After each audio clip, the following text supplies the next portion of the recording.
when I was first told, I was a little bit surprised because I guess the work that I do has an implication for security, but it's not security specific. So I'm not the kind of person who looks at target hardening, for example, but perhaps the impact of target hardening, or how target hardening in terms of it being part of a broader approach to the prevention of counterterrorism in terms of it being a deterrent. We can start looking at security from the different angles and from the different approaches and the different lenses of what security actually is.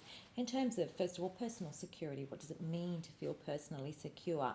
How do people achieve personal security? Do they do it through behavioural changes, for example, protective behaviours or avoidance behaviours, protecting themselves from a particular thing or avoiding doing a specific or particular activity, particularly now with a heightened awareness of security since 9/11 and a heightened awareness of threats to personal security, national security and international security.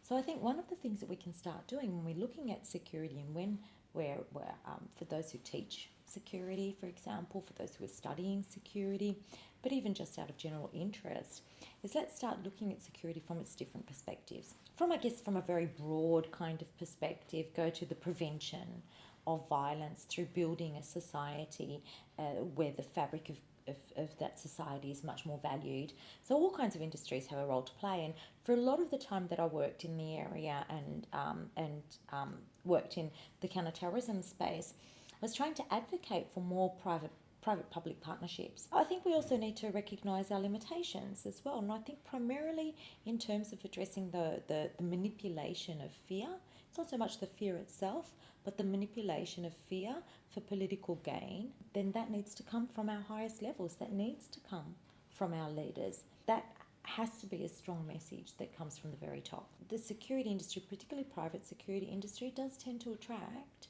a lot of people from ethnic or culturally diverse backgrounds. And there's a reason for that. And one of those reasons is that there is a huge respect for authority and for security among people from those backgrounds. And those positive stories just never shine through.